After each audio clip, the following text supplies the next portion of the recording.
Hello everyone, Alvin Isufi and myself, Inat Lagendijk, welcome you to the Essentials of Signal Processing lecture number 1. We hope that you have all signed up for the MetaMost channel of this course and that you have downloaded the Jupyter Notebook files from Brightspace, because these files also contain the theory exercises belonging to this week's lecture.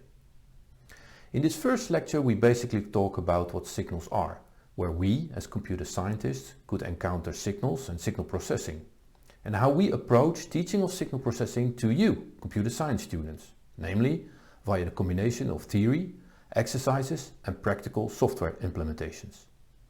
I find it important to stress that signal processing is rooted in quite a bit of mathematics, but that those mathematics are a means to an end. If you know the equations but have no idea what they mean and what the relevance is for computer science, then you entirely miss the point of this course.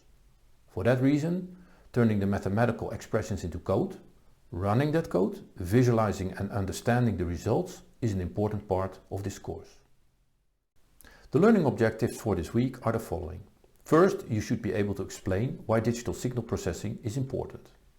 Second, given the description in words of how a signal is manipulated by a signal processing system, you can write down the input-output relation as a mathematical equation. Third, you can write down a signal given as an array of values in the form of a mathematical sum of weighted unit impulses, and vice versa, of course. Fourth, as a special case, you can write down the equation of a time-discrete sinusoidal wave signal and understand what the effect is of changing the values of the amplitude, the digital frequency and the phase. And finally, you understand how simple input-output relations work and what their mathematical notations are. The two important cases are delays and linear combinations. These two simple operations are essentially the basis for nearly all input-output relations that we're going to consider in this course, such as finite impulse response filters or FIR filters. I'm not going to discuss why signal processing is important at any length in this summary. Examples are all around us. Even the fact that you are watching this video is due to signal processing algorithms. Cameras and microphones digitize my visual appearance and voice. They are then filtered for maximal quality and compressed by MP3, MP4 and similar compression algorithms to save bandwidth. And at your place, the compressed audio and video is decompressed and converted from the digital domain into an analog version by your speaker and monitor. In this course we focus on digital signal processing. Signals, speech, audio and images are first digitized or sampled and next stored in memory for processing. It is important to understand that in this course with x of t we mean a signal with amplitude x at continuous time instance t, for instance measured in seconds. Whereas with x of n we mean the nth sample, the nth value or the nth time index of a time discrete signal with amplitude x. In other words, in digital signals we have lost the notion of time. We have replaced physical time or physical distance by an index into an array. For digital processing, for instance by software, that's not a problem at all. But if you want to convert back the discrete time signal into the analog domain, you must know how many samples you originally had, for instance per second for audio or per centimeter for images. That quantity is called sampling frequency. We will talk more about how to pick the correct sampling frequency in lecture number 3. An input-output relation of a signal processing system is nothing else than a description of how an input signal value, typically called y, at time index n is computed from a bunch of input values x at different time indices, for instance n, n-1 and n-2 as shown here. These are the current input value at time index n and two previous values, previous in time. Simple cases are linear combinations such as the first equation. It is very easy to think of more complicated nonlinear input-output relations, like the second equation. But those are extremely difficult to analyze and we're not going to consider those in this course. In this course we will often use shorthand notation for linear output relations. So the equation at the top is written in shorthand by the one below. And then, if you generalize and take a combination of capital N plus 1 input values, each of which is weighted or pre-multiplied with a factor b of m, then we get the equation at the bottom. Obviously, for the top equation we have m is 2, b0, b1 and b2 are all equal to 1.5. This general equation for linear systems or linear filter is going to be the basis for many topics to be discussed in the coming lectures. For that reason, this is the signal processing equation of the week. If you would digitize a time continuous signal and then look at the resulting time discrete signal, you basically get an array of numbers as shown here.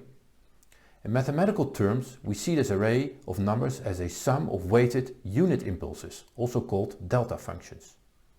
As an example, a unit impulse at time index 2 is formulated as shown here. 0 everywhere except for time index 2, where it has the value 1. If you have an array, for instance, with the values 1, 2, 5 and -1 and 0 elsewhere, then we can formulate that signal as a sum of 4 unit impulses at the proper time indices, weighted by the signal values 1, 2, 5 and -1. For an arbitrary signal, possibly of infinite length, the mathematical formulation then looks like this. By this formulation we have decomposed a signal into an infinite sum of simpler signals, the unit impulses. We will use this idea of unit impulses when introducing the concept of convolution in the next lecture. Another way of decomposing signals is using sinusoidal waveforms. This is going to be important for time discrete Fourier transforms later in this course. Right now it is enough to understand the concept of a sampled sine or a cosine signal. In the continuous world, the cosine function and graph looks like this. In the discrete world, it looks like this one, which is obviously not a real cosine, but a sampled, time discrete version of it. The amplitude or the height of the cosine is indicated by the parameter a. The parameter phi determines the phase or position of the cosine relative to n is 0. And the parameter omega represents the digital frequency. Just like the index n does not represent real physical time or distance, omega does not represent the normal frequency in hertz, as you may remember from physics class. We will come back to the properties and the interpretation of digital frequencies in lecture 3. Finally, in describing linear input-output relations, we will use two basic signal processing operations. The first one is delaying the input signal over a certain number of time indices. For instance, if we delay over k, the output signal y at time index n is equal to the input signal x at time index n minus k, as shown here. The second operation is the linear combination of input values delayed over different amounts of time indices. We have already seen examples of that, for instance, in the equation of the week. Based on this introduction, we can now say that signal processing has two important goals. The first goal is to find the optimal number and values of weights b of n, such that the output signal y of n has certain desired properties. For instance, to remove degradations from the input signal or to compress that signal. And secondly, to understand what features a particular signal has in tones or frequency content and how these features are influenced by signal processing operations. Those frequency domain features are often input to all sorts of data analysis and machine learning algorithms.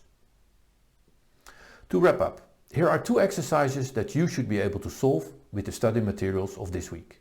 First, you need to be able to work with unit impulse signals. So given this signal, you should be able to figure out the signal sample values as well as to make a clear and correct hand-drawn plot of the time discrete signal. Second, you should be able to compute an output signal based on a given input signal and the input-output relation.